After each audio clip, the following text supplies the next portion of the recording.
Cabin க்ரூக்குன்னு தனியாலாம் rest ரூம்லாம் எதுவும் கிடையாது. பெரிய ரெஸ்ட் ரூம் இல்ல, ரெஸ்ட் எடுக்கிறதுக்கு மட்டும் பெரிய ஏர்கிராஃப்ட்ஸ்ல ஒரு பங்கர் மாதிரி. பங்கர் பெட்ஸ். அந்த பங்கர் பாக்குறதுக்கு இன்னும் பயமா இருக்குது. ஆமா. நான் அதை பாத்திருக்கேன். அது வந்து இன்னும் பயமா இருக்குது. ஏன்னா காஃபின் மாதிரி உள்ளுக்குள்ள கொஞ்சம் கிளாஸ்ட்ரோபோபிக்கா இருக்கும். அது கிளாஸ்ட்ரோபோபிக்கா இருந்தா எங்களுக்கு அது கூட இல்ல, தூங்க முடியாது. இன்னும் டொமஸ்டிக்ல அது கூட கிடையாது. நேஷனல் இவ்ளோ 4 hours 5 hours போனா கூட we have to be awake. So நீங்க இந்த ஜெட் லேக் சொல்லுவாங்கல்ல, சோ இங்க இருந்து நீங்க கிளம்புறீங்க, ஆனா போய் சேரக்கூடிய ஊர்ல வேற டைம் இருக்கும், வேற அப்போ அதெல்லாம் எப்படி மேனேஜ் பண்ணுவீங்க? அது பழகிரும். ஸ்லீப் சைக்கிளே இல்ல. இது உங்களோட ஹெல்த் அஃபெக்ட் பண்ணாதா? கண்டிப்பா ஸ்லீப் சைக்கிளே இல்ல எங்களுக்கு. நைட்ல தூக்கம் வராது, மேபி காலையில தான் தூக்கம் வரும். அது ஒரு 2 days அதுக்கப்புறம் மேபி நைட் தூங்கணும், அப்ப தூங்க முடியாது. நாங்க எந்த டைம்ல வேணாலும் தூங்குவோம். What is the longest you have worked without sleeping? More than 20, I 3 think days. 3 days. 3 days. I've gone for flight straight. 72 hours. Yes. 72 hours நீங்க தூங்கவே இல்ல. Yes. My family also knows it. Okay.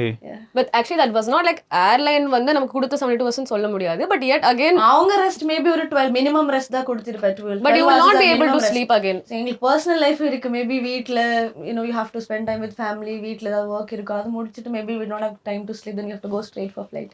O crazy. Anyway bad experience கேட்ட மாதிரி நான் good எக்ஸ்பீரியன்ஸும் கேட்குறேன்.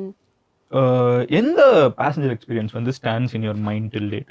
Dhaka flight பண்ணும்போது ஒரு சின்ன பொண்ணு, திஸ் இஸ் நான் ஜெட் ஏர்வேஸில் இருக்கிற டைம், மேபி ஒரு 18-19 இயர்ஸ் இருக்கும் அந்த பொண்ணுக்கு. அவள் கனெக்டிங் ஃப்ளைட் லைக் பாம்பே வந்துட்டு ஏதோ கல்ஃப் கண்ட்ரிக்கு போகிற, அங்கே ஏதோ ஹவுஸ் ஹெல்ப்பாக போகிற. இவள் ஃப்ளைட்டில் வந்ததுலேருந்து ஷி வாஸ் க்ரைங். எனக்கு ஏதோ கஷ்டம் இருந்துச்சு, சின்ன பொண்ணு தனியாக உட்காந்து. நான் கேட்டேன் பக்கத்தில் இருங்க, இல்லை இவள் தனியாக வந்திருக்கான்னு சொன்னேன். ஸோ நான் போய் கேட்டேன் என்னன்னு கேட்டேன், சொல்லலை, மம்மான்னு சொல்லிட்டு அழுதுகிட்டே இருந்தேன். சரி நானும் ஃப்ளைட் டேக் ஆஃப் ஆகி, அவங்களுக்கு மீல் கிடையாது, இல்லை மீல் இருக்கு ஆனால் அவங்களுக்கு அது வேணாம். நான் சரி கூட போய் உட்காந்து அவளை ஜூஸ் அது குடிக்க வச்சு, பக்கத்தில் இருக்கிற பங்களாதேஷி பேசஞ்சரை பேச வச்சு, அவளுக்கு பாஷையும் புரியாது. ஓகே.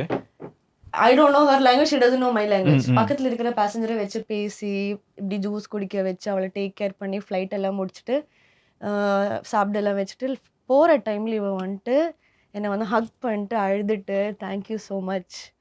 பங்களாதேஷில் ஏதோ சொன்னேன், அம்மா ஏதோ சொன்னேன். She pointed at me and set, I felt like crying.